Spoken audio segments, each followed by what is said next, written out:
정규직 채용이라더니 알고 보니 기간 재계약, 그래도 정당하다고? 사측이 채용 공고에 근무 환경과 근무 조건 등을 기재하고 구직자가 이에 지원을 하는 것은 사측이 제안한 근무 조건에 동의한다는 의사를 내포한다고 할 수 있습니다.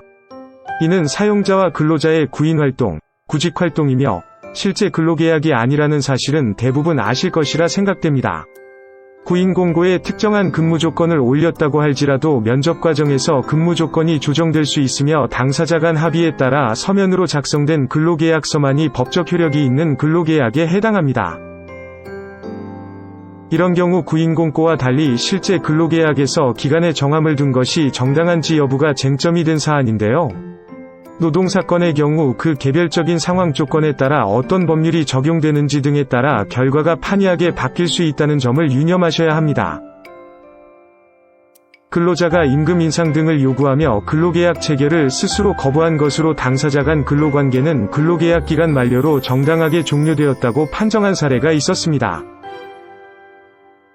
이에 근로자 측은 이 사건 사용자가 채용 공고상 고용 형태의 기간의 정함이 없는 근로계약으로 게재했음에도 실제 근로계약에선 기간의 정함을 두어 이후 기간 만료를 이유로 근로계약 만료를 통보하는 것은 부당하다고 주장했습니다.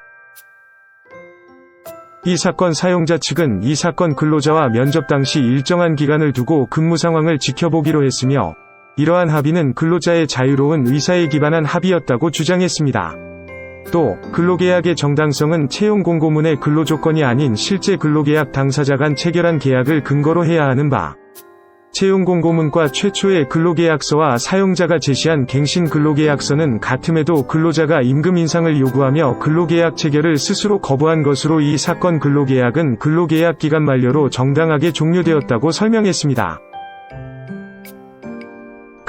기간제 근로자에 해당하는지 여부. 첫 번째, 이 사건 당사자는 면접 당시 일정한 기간을 두고 근무 상황을 지켜보기로 한 것으로 보이는 점.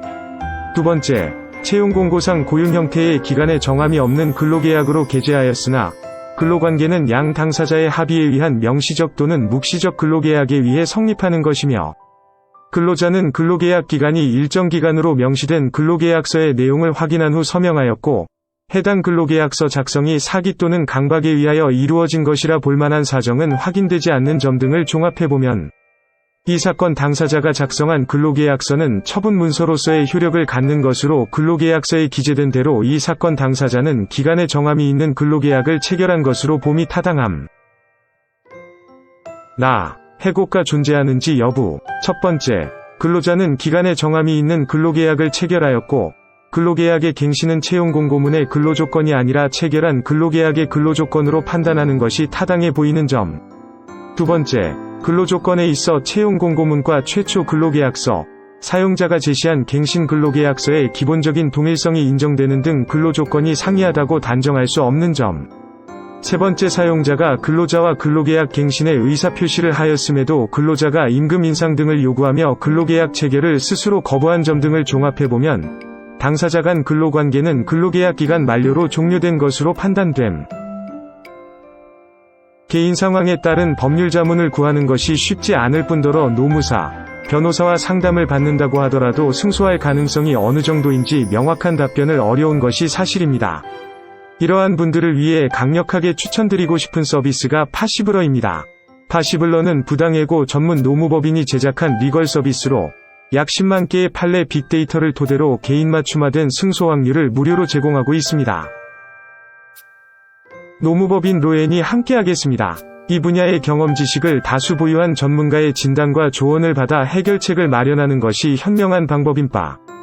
개별 관련 사안으로 전문가의 조력이 필요하신 분께서는 노무법인 로엔으로 연락 주시면 다양한 승소 노하우를 바탕으로 친절히 상담해 드리도록 하겠습니다.